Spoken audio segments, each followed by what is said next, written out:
Hello everyone, this is Meenakshi and welcome to Guidely. Bank exam 2024 कैसे prepare करें quant section को beginners के लिए और इंटरमीडिएट के लिए, क्योंकि आपके जो मेजर एग्ज़ाम्स हैं, आपका IBPS कैलेंडर भी आउट हो चुका है। दैट मीन्स जुलाई अगस्त से आपके एग्ज़ाम स्टार्ट होंगे और फिर पेपर्स ओवरलैप करते हैं प्री और मेंस के। So this is the right time to start your preparation. और आप सब जानते हैं कि बैंकिंग का जो एग्ज़ाम होता है वो आपको काफ़ी सारी अपॉर्चुनिटीज़ भी लेकर आता है आपके पूरे साल में, और आप यहाँ पर एक जॉब पक्का सिक्योर कर सकते हो, चाहे वो क्लैरिकल की हो या आपके ऑफिसर ग्रेड की हो। ठीक है, तो ये मेजर एग्जाम्स हैं जो आपको मिलने स्टार्ट हो जाएंगे जुलाई अगस्त से, और ये आने ही आने हैं। मतलब ये इतने नोटिफिकेशंस आपके शॉर्ट रहते हैं। बाकी इंश्योरेंस में आपके आते जाते रहते हैं, LIC के हो गए या फिर आपके NIACL के हो गए, और इसके अलावा और भी डिफरेंट एग्जाम्स आते हैं। बट ये मेजर एग्जाम्स हैं जो कि आपके होने ही होने हैं। तो आपकी क्या स्ट्रेटेजी होनी चाहिए, वन बाय वन सारे स्टेप्स आज की क्लास में हम डिस्कस करने वाले हैं कि कैसे आपको क्वांट को पढ़ना चाहिए। तो सबसे पहली चीज आपके लिए जो इम्पोर्टेंट बनता है कि क्वांट का पेपर आपका कैसा आता है। तो आपके लिए क्या इंपॉर्टेंट है कि आप मेमोरी बेस्ड पेपर देखें, तो आपको पता लगेगा कि सिलेबस में क्या क्या चीजें हैं। जैसे आपके 3 पोर्शंस हैं, 3 सेगमेंट में हम बांटते हैं इस एग्जाम को। पहला है स्पीड मैथ्स, दूसरा है आपका डेटा इंटरप्रिटेशन, तीसरा है आपका अर्थमेटिक का सेक्शन। ठीक है, अगर आप अपनी प्रिपरेशन को स्टार्ट कर रहे हो तो आपका जो स्टेप 1 है उसमें क्या होता है कि आप 0 से स्टार्ट कर रहे हैं। ठीक है, तो स्टेप 1 में आपके लिए क्या इंपॉर्टेंट बनता है कि आपको क्वेश्चंस को सॉल्व कैसे करना है, कैसे आप जो बेसिक्स हैं उनको क्लियर करोगे। तो स्टेप 1 पे सबसे पहले आपने क्या किया, मेमोरी बेस्ड पेपर देखा, तो आपको पता लगा कि कौन कौन से टॉपिक्स आपके एग्जाम में आ रहे हैं। 3 सेगमेंट्स होते हैं, वो मैंने आपको बता दिए। अब बात ये आती है कि स्टेप 1 में आता है आपका कैलकुलेशन टेक्निक। तो कैलकुलेशन टेक्निक में आपके लिए क्या इंपॉर्टेंट बनता है कि आपको कैलकुलेशन कैसे करनी है। मल्टीप्लाई हो गया, डिवाइड हो गया, आपका स्क्वायर्स हो गए। जैसे 1 to 50 आपके लिए स्क्वायर्स इंपॉर्टेंट बनते हैं। स्क्वायर्स कैसे इजीली निकालने हैं वो आने चाहिए। 1 से 30 तक आपके लिए क्यूब्स मैटर करते हैं। ठीक है, ये क्यूब्स हो गए, ये स्क्वायर्स हो गए। टेबल एटलीस्ट 1 to 25 आप लर्न कर लीजिए। ठीक है, अगर नहीं याद है तो 1 से 20 तक, और 25 का टेबल जरूर लर्न करिएगा क्योंकि परसेंटेज में काफ़ी हेल्प करता है। तो ये टेबल्स हो गए आपके लिए जो मस्ट रिक्वायर्ड है। आपको अगर ये चीज़ें आएंगी तो आप जल्दी अपना कैलकुलेशन स्पीड को बढ़ा पाओगे। ठीक है, इसके बाद बात आती है क्या आपकी कि भाई ये पार्ट्स तो हमारे सारे हो गए। अब आता है आपका नेक्स्ट पॉइंट कि सिंप्लीफिकेशन और अप्रोक्सीमेशन, जो कि आप जानते हैं प्रीलिम्स हो या मेंस हो इसमें आता ही आता है। प्रीलिम्स में अगर क्लैरिकल की बात करें तो इसमें इसका काफ़ी मेजर पार्ट रहता है। तो ये स्कोरिंग है, और इससे आपको फ़ायदा ये होगा कि आपकी कैलकुलेशन जो है वो डेटा इंटरप्रिटेशन और आपका अर्थमेटिक पे भी इंक्रीज करेगी। तो फर्स्ट आपको जो सिक्योर करना है अपना सेगमेंट वो है आपका स्पीड मैथ्स का सेगमेंट। इसमें आपके कितने टॉपिक्स आते हैं वो मैं आपको बताती हूँ। यहाँ पर अब इतना आपने कर लिया, इसके बाद आपका जो नेक्स्ट स्टेप बनेगा, इसके बाद ये आपने पढ़ लिए, अब आता है आपको कि आप क्यूब रूट निकालना सीखें, कैसे निकाले जाते हैं, और स्क्वायर रूट्स निकालना सीखें। ठीक है, और आपको याद होने चाहिए। ठीक है, क्यूब रूट और स्क्वायर रूट अगर आपको पता होंगे निकालने तो आपको ज्यादा याद करने की जरूरत नहीं पड़ेगी। ठीक है, तो ये आपके लिए इंपॉर्टेंट है, ये आपने सीख लिया। अब इसके बाद आता है आपके पास जो इसके बाद का स्टेप है वो है आपके percentage fraction. Okay, percentage fraction का मतलब क्या, ये मैंने आपको चीजें बताई हुई है, क्योंकि ये आपके पूरा, चाहे DI हो, आपका सिंप्लीफिकेशन अप्रोक्सीमेशन हो, आपका मेंस का एग्जाम, प्री का एग्जाम या अर्थमेटिक, पूरे का पूरा रेशियो मेथड बोल लो, ये काफी इंपॉर्टेंट होता है। फॉर एग्जाम्पल हमें पता है 100% का मतलब परसेंट, मतलब 100%, ये पर 100 पे सारी वैल्यूज निकालते हैं, तो ये होता है 1, क्योंकि 100/100। 25% का मतलब क्या होता है आपका 25/100। तो 25% का मतलब आपको पता होना चाहिए 25 से कम 25, 25 चौको 100, दैट इज 1/4। सिमिलरली आपको इसी तरह के कम से कम कुछ परसेंटेज पता होने चाहिए ताकि आपकी कैलकुलेशन या आपका इंक्रीमेंट डिक्रीमेंट आपको पता हो जाए, क्योंकि इसके काफ़ी यूजेस हैं परसेंटेज फ्रैक्शन के। तो परसेंटेज फ्रैक्शन सारे आपको पढ़ने हैं।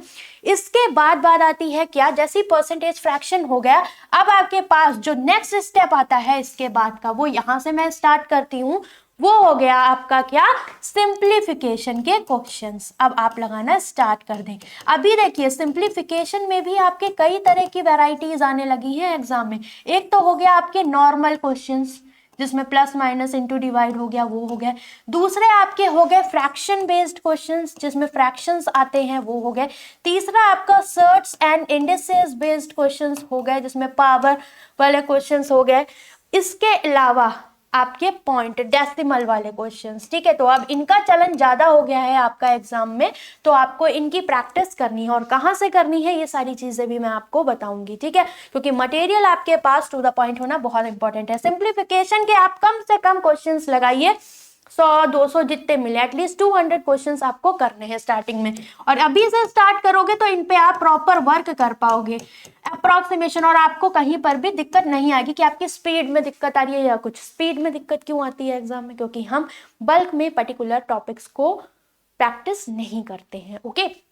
जब तक आप फैमिलियर नहीं होगे किसी चीज से तब तक आप उस चीज को कैसे कर पाओगे, राइट। तो अब अप्रोक्सीमेशन की हम बात करें तो आपको इसके क्वेश्चंस प्रैक्टिस करने हैं। अप्रोक्सीमेशन में आपका वही है कि लगभग वैल्यूज माननी पड़ती हैं, ओके। ये दोनों एक ही पार्ट्स में आ जाते हैं। और इसके क्वेश्चन की बात करें तो आपको लगभग 5 से 6 क्वेश्चन कभी कभी पीओ में मिल जाते हैं इनसे रिलेटेड, अप्रोक्सीमेशन ज्यादा आता है पीओ में। इसके अलावा अगर हम क्लर्क प्रीलिम्स की बात करें तो उसमें 15 से 20 क्वेश्चन भी आपके आ जाते हैं सिंप्लीफिकेशन या अप्रोक्सीमेशन के, ठीक है। तो स्कोरिंग टॉपिक है ये प्रीलिम्स के अकॉर्डिंग, राइट। इसके बाद आपकी बात आती है नंबर सीरीज आपको प्रिपेयर करनी है। तो नंबर सीरीज में आपको क्या करना है, ऑल पैटर्न्स जितने भी आपके एग्जाम में आ रहे हैं, चाहे वो आपके प्राइम नंबर बेस्ड हो, पॉइंट बेस्ड हो, 0.5 बेस्ड हो, आपके square root square cube based हो, रिलेटिव बेस्ड हो, जैसे मैं आपको करवाती हूँ। तो नंबर सीरीज में आपकी 2 कैटेगरीज आती हैं। एक आती है मिसिंग टर्म हो गया, मतलब एक नंबर आपको संख्या दे देगा, पूरी सीरीज दे देगा 24, 28, 32, 33, फिर उसमें से बोलेगा इसमें से कौन सा पैटर्न फॉलो नहीं कर रहा है, क्योंकि वो एक पैटर्न फॉलो कर रहे होते हैं। मिसिंग नंबर सीरीज हो गया और दूसरा आपका हो गया रॉन्ग नंबर सीरीज, ठीक है। इसमें स्टूडेंट्स को थोड़ी प्रॉब्लम होती है, बट वही है प्रैक्टिस करोगे तो चीजें अच्छी हो जाएंगी। इनके आपको अगर सारे पैटर्न प्रैक्टिस करना चाहते हैं तो इसके लिए मैं आपको यही बोलूंगी, इसकी कॉपी बनाइए और इसके पैटर्न जरूर नोट करिए, क्योंकि ज्यादा से ज्यादा नए पैटर्न सारे मिला के आपको 30 से 40 मिलेंगे, ठीक है। तो आप इसकी कॉपी बना सकते हो और कम से कम इसके आप 100-200 क्वेश्चन प्रैक्टिस करिए, तब आपको पैटर्न का नॉलेज बढ़ेगा, ठीक है। तो इस तरीके से अभी आप करते जाओगे, आपको दिक्कत नहीं होगा, ठीक है। तो अभी आपके स्पीड मैथ्स के पोर्शन क्या क्या हो गए, simplification, approximation, number series and the last one is quadratic equation. Quadratic equation या फिर क्यूबिक इक्वेशन के साथ। तो क्वाड्रेटिक इक्वेशन में क्या आता है, इसमें आपको रूट्स फाइंड करने, आगे प्रीलिम्स में इसके आपको 4 से 5 क्वेश्चन मिलते हैं। मेंस में भी इसका पार्ट आने लगा है, अलजेब्रा बेस्ड हो गया या फिर क्यूबिक का पार्ट दे दिया। तो कहीं ना कहीं ये पूरा एक चैप्टर है जो प्री टू मेंस आपको पढ़ना है, और ये सारी चीजें मैं आपको प्री टू मेंस पढ़ाने वाली हूँ। 2024 का मेरा एक बैच स्टार्ट हो रहा है। If you want to come then you can come, because ये सारी चीजें बिल्कुल इसी तरीके से सिस्टमैटिक वे में रहेंगी और आपको वहाँ प्रैक्टिस मटेरियल भी मैं प्रोवाइड करने वाली हूँ। तो आपके पास ये 4 सेगमेंट हो गए स्पीड मैथ्स के, क्योंकि अगर आपने ये 4 सेगमेंट तैयार कर लिए तो क्लैरिकल में आप कम से कम 15 से 20 नंबर के लिए स्कोर कर ले जाओगे 35 में से, क्योंकि 35 मार्क्स का पेपर होता है क्लैरिकल का। और आरआरबी पीओ क्लर्क की बात करें तो 40 मार्क्स का आता है आपका क्लैरिकल या पीओ का पेपर, ठीक है। तो आपके लिए काफी मेजर पार्ट यहाँ से 20 से 25 नंबर हो जाएगा अगर आरआरबी क्लर्क की बात करें तो। आप समझ लो आप एक मेजर पोर्शन यहाँ से प्रिपेयर कर लेगा, और ये मुश्किल से आपका 10 दिन का काम है, ठीक है, अगर आप लग के इस चीज को कर रहे हो। ये हो गया क्वाड्रेटिक इक्वेशंस का। अब इसके बाद अब आप किस पे जंप करोगे, आप अर्थमेटिक और डीआई पे जंप करोगे। अब जैसे ही आपने इनके बल्क में क्वेश्चंस लगा लिया, आप क्या करो, डेली बेसिस पे क्विजेस स्टार्ट कर दो। जो भी फ्री क्विजेस मिल रही 10-10, 15 क्वेश्चन जिनमें इनके कुछ आपको मिल जाए, जैसे 4-5 क्वेश्चन भी आपको पर्टिकुलर टॉपिक से मिल गए, तो आप इनको डेली बेसिस पे प्रैक्टिस करो। उससे क्या होगा, आपकी स्पीड इंक्रीज होगी, ठीक है। तो ये बात हो गई यहाँ पर। अब इसके बाद आगे चलते हैं, ठीक है। ये स्टेप 1 आपका हो गया। अब बात करते हैं हम स्टेप 2 की। तो स्टेप 2 में अगर जैसे ही आप एंटर करोगे तो अब आपके पास क्या आता है, ये मैं आपको एक अलाइंड वे में चीजें बता रही हूँ कि आपको कैसे करना है। आपका स्पीड मैथ्स का पोर्शन तैयार हो गया। स्पीड मैथ्स के टॉपिक्स क्या हो गए आपके, स्पीड मैथ्स की जब हम बात करेंगे तो उसमें आपके कौन कौन से टॉपिक आ गए, सिंप्लीफिकेशन, अप्रोक्सीमेशन, नंबर सीरीज जिसमें आपकी रॉन्ग और मिसिंग आ गई, और इसके अलावा आपकी क्वाड्रेटिक इक्वेशंस, राइट। ये 4 टॉपिक्स आ गए। अगर हम इसमें पीओ और क्लर्क में बात करें तो इनका प्रीलिम्स में जो वेटेज होता है वो काफी ज्यादा होता है। क्लर्क की बात करें तो आरआरबी पीओ क्लर्क में देखा जाए तो पीओ में थोड़ा सा स्पीड मैथ्स कम आता है, क्लर्क के एग्जाम में ज्यादा आता है। तो पीओ में अगर हम बात करें तो यह आपको कम से कम मिल सकता है 5 से 10 नंबर का, और क्लर्क की बात करें तो ये आपको मिल सकता है 10 से 20 नंबर का। दैट मीन्स आप देख सकते हो इसका वेटेज अच्छा खासा रहता है। ओके, ये हो गया आपका डन। और यहाँ पर भी 15 नंबर का हो सकता है इन एनी केस, अगर आप पेपर थोड़ा सा इजी वे में आ रहा है। ठीक, अब स्टेप 2 की बात कर लेते हैं। तो स्टेप 2 में आप जैसे ही एंटर करोगे तो यहां से आपके जो मेजर टॉपिक स्टार्ट होते हैं, जिनसे आपका डीआई भी प्रीलिम्स का तैयार होगा और आपका अर्थमेटिक भी। तो आपको जो डीप में पढ़ने हैं, डीपली जो टॉपिक्स रेडी करने हैं, वो है आपके परसेंटेज, ठीक है, और इसके साथ आपका हो गया रेशियो एंड प्रपोर्शन। ठीक है, अब ये इंपॉर्टेंट क्यों है? पहली चीज तो परसेंटेज फ्रैक्शन मैंने आपको पहले ही करा दी है, ठीक है, कि आपको पढ़ने हैं। तो परसेंटेज फ्रैक्शंस जब आपको आते होंगे तो परसेंटेज में ही आपका आता है, आपको क्या क्वेश्चन में ऐसे पूछ लेता है, मान लो आपको पता है 50% की फ्रैक्शनल वैल्यू 50/100 मतलब 1/2, तो एग्जाम में बोलेगा कि ए के जो मेल है वो 50% मोर देन है बी के मेल से। तो आपको एक चीज पता चल गई, 50% मोर मतलब किसमें? परसेंटेज में ही मोर, तो अपने आप में परसेंटेज पूरा 100 होता है, इसमें 50% मोर दैट इज 150%, और 150/100 मतलब 3/2। या फिर हम इस पे कैसे जा सकते हैं? 50% मोर, तो जब परसेंटेज में जाएंगे तो 100 प्लस कर रहे हैं, फ्रैक्शन में जाएंगे तो 1 प्लस करेंगे, that is this is also 3/2। तो परसेंटेज और फ्रैक्शन आपके इस तरीके से रिलेट करते हैं। तो ये तो रही परसेंटेज की बात। इसकी जगह अभी मैं बोल दूं 37.5%, ये याद होंगी आपको वैल्यूज, क्योंकि मैं चार्ट दूंगी और आपको बताऊंगी कि कैसे करना है। तो इसकी वैल्यू थी 3/8। अब बोल दे आपसे मेल जो है वो 37.5% मोर देन फीमेल है, तो मतलब मोर का मतलब 1 प्लस 3/8 दैट इज कितना हो गया? 8 3 11, 11/8 है मेल, 11/8 है फीमेल के। तो ये छोटे छोटे पॉइंट्स मैंने एग्जांपल के तौर पे बताया है कि आप इनको डीआई में यूज करते, तो जब आप ये चीजें सीख लोगे डीपली में तो आप क्विकली क्वेश्चंस को कर पाओगे। तो ये आपके सारे एप्लीकेशंस हैं। सेम बहुत सारे सब टॉपिक्स आते हैं परसेंटेज में जिनको आपको डीपली पढ़ना है। परसेंटेज का यूज आपके सारे टॉपिक्स में है। परसेंटेज और रेशियो क्यों इंपॉर्टेंट है? क्योंकि इससे आपकी प्रीलिम्स एंड मेंस की डीआई तैयार होगी, मतलब डेटा इंटरप्रिटेशन, इसके साथ आपकी केसलेट्स तैयार होंगी और साथ में आपके अर्थमेटिक के 2 टॉपिक्स रेडी हो जाएंगे। ठीक है, अभी हम बात करें परसेंटेज रेशियो। आपने जैसे ही डीप में रेडी कर लिए, इसके बाद आप क्या करोगे? आप डेटा इंटरप्रिटेशन प्रीलिम्स लेवल का स्टार्ट करोगे। जैसे परसेंटेज रेशियो अपने अर्थमेटिक के टॉपिक तैयार करें, इनको सब आप बेसिक टू मेंस लेवल करोगे ये टॉपिक्स, ताकि आपका कोई भी कहीं भी एक भी कंफ्यूजन ना रह जाए। ये पॉइंट आपको ध्यान रखना है। इसके बाद बात आती है क्या? परसेंटेज एंड रेशियो के बाद आप डेटा इंटरप्रिटेशन लगाओगे प्रीलिम्स का, ठीक है, इस और साथ में केसलेट। केसलेट का मतलब क्या होता है? डेटा इंटरप्रिटेशन मतलब ये आपको डेटा दे सकता है पाई चार्ट बेस्ड। पाई में भी आपके डिग्री बनते हैं, परसेंटेज बेस्ड हो गया पाई, परसेंटेज पाई डिग्री बेस्ड हो गया, मतलब वही 360 डिग्री पूरा पाई चार्ट होता है, डिग्री बेस्ड क्वेश्चंस हो गए। अब पाई वेरिएबल बेस्ड, जिसमें आपका XYZ टर्म्स इंक्लूड होते हैं, ये हो गया। ठीक है, पाई के साथ इसमें 1 पाई हो सकता है, 2 पाई हो सकता है, इस तरह के क्वेश्चन। पाई प्लस टेबल हो सकता है। तो पाई डेटा इंटरप्रिटेशन के टाइप्स होते हैं। पाई चार्ट हो गया, टेबल चार्ट हो गया, टेबल में आपका वेरिएबल्स आ सकते हैं आजकल जैसे आ रहे हैं, या फिर मिसिंग टेबल आ सकती है डीआई।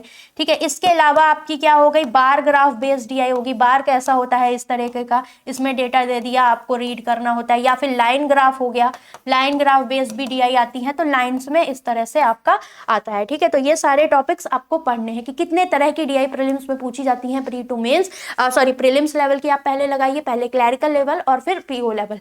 तो इससे क्या होगा? आपका एक सेगमेंट डीआई का तैयार हो गया, मतलब आपने स्पीड मैथ्स का एक पोर्शन रेडी कर लिया कि आप कितने मार्क्स तक आपने एक तैयारी कर ली। तो मार्क्स के अकॉर्डिंग तैयारी करोगे तो दिक्कत नहीं होगी, और बल्क में करोगे तो स्पीड में दिक्कत नहीं होगी। तो अगर आपने इस तरीके से तैयारी, आप जैसे मैं बता रही हूँ, एक पॉइंट आप ऐसे करोगे, आप कहीं पर भी डिमोटिवेट नहीं होगे और आपको दिक्कत एक जगह भी नहीं आएगी। ठीक, मटेरियल की बात करें तो बेस्ट से बेस्ट मटेरियल हम आपको प्रोवाइड कर ही रहे हैं। ये हुआ डीआई, आपने हर तरह की तैयार कर ली। फिर केसलेट में आपने क्या किया? Simple percentage ratio based. और एक चीज मैं आपकी क्लियर कर लूं, let me clear one thing, कि आपका प्रीलिम्स में क्लर्क में तो 100% आपका सिर्फ परसेंटेज और रेशियो बेस्ड ही डेटा इंटरप्रिटेशन आएंगे और आपकी केसलेट आएगी। ठीक है, केसलेट मतलब एक पैराग्राफ टाइप का दे दिया जाता है। ओके, टेबल बना के आप उसको सॉल्व कर लेते हो। और पीओ में बात करें तो 95% आपका परसेंटेज रेशियो ही बेस्ड आता है। मुश्किल से, मैं तो कहूँ 99%, 1% चांसेस ऐसे हो जाते हैं कि आपका कोई अर्थमेटिक बेस्ड डीआई दे देगा, और वो भी बहुत इजी देगा, ऐसा नहीं है, और वो भी चांसेस हैं, ऐसा तो आई नहीं है अभी तक। एक आध बार एग्जाम में एक आध शिफ्ट में देखी गई है, अदरवाइज नहीं आती है इतनी ज्यादा। ठीक, तो आपका जो मेजर फोकस है वो परसेंटेज रेशियो की, जितने भी लेवल की अच्छी से अच्छी डीआई है, pre to mains, variable based जो भी है, आप इनको रेडी करिए। इससे आपका प्रीलिम्स का भी एक मेजर पार्ट क्लियर होगा और मेंस का भी क्लियर होगा। ये हो गया। इसके बाद जैसे ही आपने ये चीजें पढ़ ली परसेंटेज रेशियो के बाद, तो आपका एक सेगमेंट रेडी हो गया। अगर हम प्रीलिम्स और मेंस में बात करें तो डीआई सेक्शन का जो वेटेज होता है वो बताओ। मेंस में अगर हम क्लैरिकल बात करें, जैसे एसबीआई क्लर्क का पेपर है, 50 में से 24 से 28 नंबर का आपका डीआई सेक्शन से ही क्वेश्चंस होते हैं, जिसमें अर्थमेटिक की डीआई भी इंक्लूड रहती है।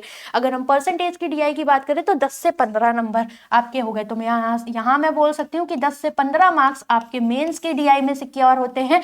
और प्रीलिम्स में भी अगर आरआरबी पीओ की बात करें या आरआरबी क्लर्क के आपके 40 क्वेश्चन होते हैं, तो उसमें आपको 2 से 3 डीआई देखने को मिल सकती हैं। और सिमिलरली आपके आईबीपीएस या एसबीआई पीओ में भी, मतलब हम बात करें यहाँ पर भी आपका मिनिमम से मिनिमम 10 से 15 नंबर का तैयार हो जाता है। और अगर क्लैरिकल की बात करें प्रीलिम्स एग्जाम की, तो कभी कभी वहां कहो 5 नंबर की एक ही डीआई है, वो वाला केस होगा जब आपका स्पीड मैथ्स का पोर्शन ज्यादा दे देगा। मतलब इन बोथ केसेस आप प्लस में ही रहोगे। तो यू नो दैट कि आप अगर इतना रेडी कर लेते हो तो आप कितने हद तक अच्छे से प्रिपेयर कर सकते हो। मतलब प्रीलिम्स की तैयारी आपकी ज्यादा दूर नहीं है, आप अच्छे मार्क्स गेन कर सकते हैं। अब जो भी लड़ाई आती है प्रीलिम्स की बात करें, वो 10 से 12 अर्थमेटिक की होती है, जिसमें 2 आपके परसेंटेज रेशियो के कवर हो गए। दैट मींस 10 मार्क्स की लड़ाई जो आपको करनी है।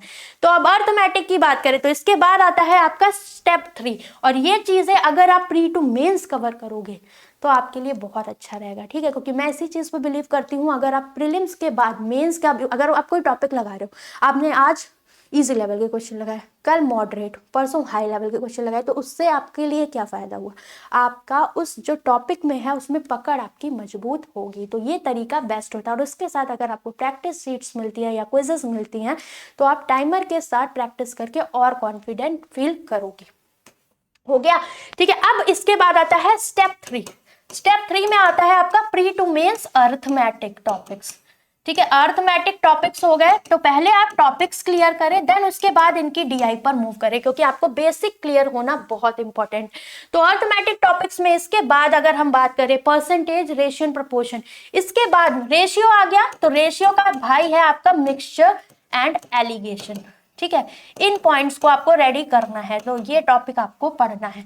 मिक्सचर एलिगेशन आपका हो गया। इसके बाद आप आ जाइए किस पे? नंबर सिस्टम पे, क्योंकि नंबर सिस्टम आपके एग्जाम में स्कोरिंग पार्ट होने लगा है आजकल। इसको किसी भी डीआई में, अर्थमेटिक में या आपका क्वाड्रेटिक में 1 पॉइंट ऐड कर देगा। दैट मीन्स आपको नंबर्स का नॉलेज होना, यूनिट, डिजिट, डिविजिबिलिटी रूल्स हो गया, रिमाइंडर थ्योरम, ये सारी चीजें, छोटी मोटी चीजें आपको पता होनी चाहिए। तो नंबर सिस्टम हम पूरा करेंगे 0 टू मेंस लेवल। ठीक है, तो ये आपको पढ़ना होना चाहिए। आप कहीं से भी कर रहे हो तो बट इस तरीके से आपको करना है। नंबर सिस्टम हो गया। इसके बाद आप कर लीजिए एवरेजेस। ओके, एवरेजेस हो गया। देन और आपके जो इंपॉर्टेंट टॉपिक्स हैं वो मैं लिखती जाती हूँ। प्रॉफिट एंड लॉस हो गया। इसमें आपका इंपॉर्टेंट क्या बनता है? CPSP, profit and loss, markup percentage आजकल इंपॉर्टेंट है, वो एमआरपी हो गया आपका, डिस्काउंट परसेंट हो गया, सेलिंग प्राइस, ये सारे से रिलेटेड क्वेश्चन। और इसमें एक और आता है आपका डिसऑनेस्ट शॉपकीपर वाला, नंबर ऑफ आर्टिकल्स वाले क्वेश्चंस हो गए। प्रॉफिट एंड लॉस हो गया। देन इसके बाद नेक्स्ट चैप्टर आता है आपका टाइम एंड वर्क, और इसी का भाई है या फिर सिमिलर कॉन्सेप्ट पे वर्क करता है आपका pipe and system, second topic. ठीक है, तो आपके 2 टॉपिक वो हो गए, 3, 4, 5, 6, 7, 8 टॉपिक आपके ये हो गए। फिर इसके बाद एजेस एंड पार्टनरशिप, ये जो 2 टॉपिक है ये सिंगल डे के होते हैं, बिकॉज इनमें मतलब अगर बात करें प्री और मेंस करना है तो आप इनके डेज बढ़ा सकते हो, बट एज पार्टनरशिप के कॉन्सेप्ट ज्यादा नहीं होते, तो आप इनको जल्दी रेडी कर लोगे, क्योंकि इनमें बहुत ज्यादा वेरिएशंस नहीं होते। तो 1, 2, 3, 4, 5, 6, 7, 8, 9, 10 टॉपिक्स तो आपके यही हो गए, और इनसे क्वेश्चंस आने ही आने हैं, जो मैं टॉपिक बता रही हूँ 100%। आपके बाद इसके बाद आपका आता है क्या? TSD, time speed distance. इसमें ट्रेन के कॉन्सेप्ट हो गए, या फिर आपके बिफोर अर्ली के टीएसडी बेस्ड कॉन्सेप्ट हो गए, मीटिंग के कॉन्सेप्ट हो गए, रिलेटिव स्पीड के कॉन्सेप्ट हो गए एंड सो ऑन, आपके बहुत सारे रेसेस के कॉन्सेप्ट हो गए, ये सब आपके आते हैं। रेसेस आपका मेंस का टॉपिक बन जाता है, ठीक है, और मीटिंग का भी ज्यादातर प्रीलिम्स में इजी लेवल के क्वेश्चंस आते हैं आपके। अब ये टीएसडी का पार्ट हो गया, तो ये आपको पढ़ना है, ये इसमें थोड़ा टाइम लगता है क्योंकि इसमें बहुत सारे वेरिएशंस आपके रहते हैं। इसके बाद आपका आता है क्या, जिनसे क्वेश्चंस में भी आए या ना आए, वो होते हैं आपके कौन से, मेंसुरेशन से तो आता ही है क्वेश्चन, ठीक है। मेंसुरेशन में बहुत स्टूडेंट्स को बोरिंग लगता है, बट मुझे ऐसा लगता है मैं ऐसे पढ़ाऊंगी आपको इंटरेस्ट आ जाएगा और कुछ याद भी नहीं करना पड़ेगा। 2D 3D figure based question हो गए, फिगर फ्रेमिंग क्वेश्चन हो गए, प्रीलिम्स में तो इजी आते हैं। आपको हर एक चैप्टर से एक एक अर्थमेटिक का क्वेश्चन मिलता है, ठीक है। अब 2 टॉपिक ऐसे हैं, 3 टॉपिक जिनसे आपको क्वेश्चन मिले या न मिले, जैसे आपका हो गया permutation and combination and probability, ठीक है। ये 2 टॉपिक्स ऐसे हैं जिनको मोस्टली स्टूडेंट छोड़ देते हैं, बट मेंस में इनके बेस्ड केसलेट या डीआई आपकी आ जाती है। तो इट्स अप टू यू, ये लास्ट में है, आपके लिए ऑप्शनल है, आप रेडी करो या ना करो, बट कर लोगे, टाइम है तो बेटर है, क्योंकि आप एक स्टेप अबव रहोगे बाकी लोगों से। तो ये आपका टॉपिक हो गया, इनसे क्वेश्चन मिले या ना मिले। और इसके अलावा CISI मतलब कंपाउंड इंटरेस्ट और सिंपल इंटरेस्ट से एक क्वेश्चन जरूर होता है, और इसमें जो बेस्ड क्वेश्चंस आते हैं मैं आपको ऐसे पढ़ाऊंगी, आपके लिए बहुत इजी हो जाएगा निकालना, ठीक है। तो ये सारी चीजें हैं आपको जो सिस्टमैटिक वे में पढ़नी है, और आपके लिए बेटर ये रहेगा कि आप इन टॉपिक्स को बिल्कुल जीरो से बेसिक से पढ़ें और मेंस तक खत्म करें, जिसमें आप स्टेटमेंट बेस्ड क्वेश्चन हो गए, डेटा सफिशिएंसी इनसे रिलेटेड हो गई, क्वांटिटी कंपैरिजन हो गया, आपका वेरिएबल बेस्ड क्वेश्चंस हो गए, moderate level questions, high level questions, सब आप करते जाएं। मतलब एक एक टॉपिक की पर्टिकुलर आपके लिए 3-4 क्लासेस सब वेरिएशंस के साथ होनी चाहिए, तब जाके आप कमांड कर पाओगे, ठीक है। और ये सारी चीजें गाइज मैं आपको प्रोवाइड करूंगी। If you want to connect with me then आप कर सकते हो। ये मैंने आपको तरीका बताया कि आप इस तरीके से अपने क्वांट सेक्शन को रेडी करिएगा। और अगर आप चाहते हैं, आपके साथ एक मेजर प्रॉब्लम आएगी जब आप इस चीज को पढ़ोगे, क्या कि मैम क्लास में चीजें हो रही है या फिर आप कहीं से भी पढ़ोगे, आपके साथ होगा, जब आप पढ़ोगे तो मे भी आपको चीजें समझ आएंगी, आप कर लोगे टीचर की हेल्प से। खुद से जल्दी नहीं बनती हैं in starting, because you need practice. तो प्रैक्टिस को मत छोड़ना। अगर आपने कोई पर्टिकुलर टॉपिक पढ़ा है तो उसके क्वेश्चंस को प्रैक्टिस में जरूर रखना, और एटलीस्ट स्टार्टिंग में रिवीजन जरूर करना, ठीक है, जो भी कॉन्सेप्ट आपने पढ़े। और क्वेश्चन को, मैथ्स कब स्ट्रांग होती है, मैथ्स जब स्ट्रांग होती है जब आप उस क्वेश्चन को पढ़ के, अगर टीचर ने आपको इस तरीके से बताया है तो आप उसको कॉन्ट्रडिक्ट करके देखा करो कि आप ऐसे भी तो कर सकते, क्योंकि इसका मेथड तो ये भी है, ये भी है। तो जब इस तरीके से करोगे आप, तो आपका माइंड है वो ओपन हो जाएगा, ठीक है। तो ये सारी चीजें आपके लिए बनी। अब इसके बाद बात कर लेते हैं आपकी क्या, कि अगर यहाँ पर मैं आपसे बात करूं कि आपको ये सारी चीजें मैं स्टार्ट कर रही हूँ आपके लिए, तो आप मेरे साथ कनेक्ट हो सकते हैं, क्योंकि 2024 के लिए मैं आपके लिए यहाँ पर लॉन्च करने वाली हूँ, सॉरी, रुद्रा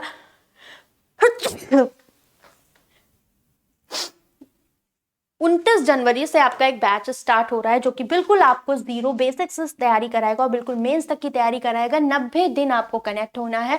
बायलिंगुअल कंटेंट रहेगा, जो भी क्लासेस होंगी इनकी PDF मिलेंगी आपको, प्रैक्टिस के लिए क्विजेस मिलेंगी, क्योंकि क्विजेस मैं इसलिए दूंगी ताकि आप टाइमर के साथ ही स्टार्टिंग से आदत डालें। 1 स्टॉप सोल्यूशन होगा आपके बैंक एग्जाम 2024 के लिए। कोई भी एग्जाम हो मेजर, चाहे वो आपका हाई लेवल हो या लो लेवल हो, क्लर्क हो, इंश्योरेंस हो, RBI ग्रेड भी, जितने भी लिखे सारे ये कवर करेगा। वेरिएबल बेस्ड कंटेंट होगा, क्योंकि करंट ट्रेंड में ये सारी चीजें देखी जा रही हैं। बेसिक टू पूरा मेंस लेवल आपको पढ़ाया जाएगा। ये नहीं कि सिर्फ प्रीलिम्स को आपको बहुत ज्यादा हाईलाइट कर दे और मेंस के लिए आपको सिर्फ 10 क्लास प्रोवाइड कर दे, नहीं, ठीक है, आपको पूरा प्रोवाइड किया जाएगा। टॉपिक वाइज सारा मटेरियल रहेगा, न्यू पैटर्न क्वेश्चंस भी रहेंगे, नंबर सिस्टम, अलजेब्रा का फुल कवरेज रहेगा, बिकॉज ये टॉपिक्स स्टूडेंट्स के लिए थोड़ा नए हैं, उनको परेशान करते हैं, ठीक है। ये सारी रुद्रा की सीरीज रही है जो मैंने कंप्लीट करी है, और काफी स्टूडेंट्स हैं ऐसे जो सक्सेसफुल हुए हैं इसके द्वारा, क्योंकि आप लोगों के साथ प्रॉब्लम ये होती है कि आप लोग तैयारी करते रहते हो, आपको दूसरे तीसरे साल पता चलता है जब आपका मेंस नहीं निकलता कि आप राइट प्लेटफॉर्म पर नहीं थे। तो वो सारी गलतियां ना करने के लिए आपके लिए नेक्स्ट सीरीज स्टार्ट हो रही है रुद्रा 2024, जो कि A to Z है, लाइक रुद्रा 3.0। पूरा इसके लिए मैं आपको बताना चाहूंगी कि आपके लिए यहाँ पर 2 सेगमेंट हैं, ठीक है। एक है बैच आपका जो 90 डेज का कोर्स आपको प्रोवाइड होगा 1 साल के लिए, और दूसरा बैच है जो आपको 90 डेज के कोर्स के साथ ऑल अपकमिंग कोर्सेज जो आपके 2024 के एग्जाम्स के लिए रहेंगे वो भी प्रोवाइड होगा। That means 1 year subscription and Rudra pre to mains course Rudra 2024। ठीक है। फीचर्स क्या रहने वाले हैं, 1 ईयर वैलिडिटी रहेगी बोथ कोर्सेज की, बट यहाँ पर आपको 90 डेज का मिलेगा। और अगर आप पूरे साल मेरे से कनेक्ट रहना चाहते हैं, जैसे कि आपको डेडिकेटेड बैचेस चाहिए, जैसे कि हमने 90 दिन का कोर्स कर लिया, उसके बाद आपका आरआरबी पीओ का एग्जाम आया, क्लर्क का है, तो आपको मेंस की क्लासेस चाहिए एग्जाम रेलेवेंट, या मॉक्स चाहिए कि ma'am live mock test solving बताइए कैसे करना है। सिमिलरली आपका एसबीआई पीओ, आईबीपीएस पीओ के लिए तो वो सारी चीज़ें एक्स्ट्रा बैचेस जो होंगे वो इसमें ऐड आपके हो जाएंगे। और पूरे हाईली एक्सपेक्टेड क्वेश्चन जो भी 2024-25 के लिए होंगे वो इसमें कवर किए जाएंगे। ठीक है, अब ये इसका इंडेक्स रहेगा जैसे मैंने आपको बताया हुआ है। सिमिलरली जो भी सीक्वेंस है इसी सीक्वेंस में आपको पढ़ना चाहिए, बिकॉज सीक्वेंस इसलिए इंपॉर्टेंट है कि इसके बाद आपके लिए क्या नीड है, क्या रिक्वायर्ड है, ये सब कुछ मैं आपको यहाँ पर प्रोवाइड करने वाली हूँ। तो ये इंडेक्स रहने वाला है 90 डेज के कोर्स का, आप देख सकते हैं। डीआई हो गया, अर्थमेटिक हो गया, सब कुछ हम करेंगे, सारे वेज देखेंगे, नंबर सीरीज के भी, प्रीलिम्स की डीआई के भी, मोस्ट एक्सपेक्टेड डीआई भी करेंगे प्रीलिम्स की, मतलब जो जो बताया है वैसे ही।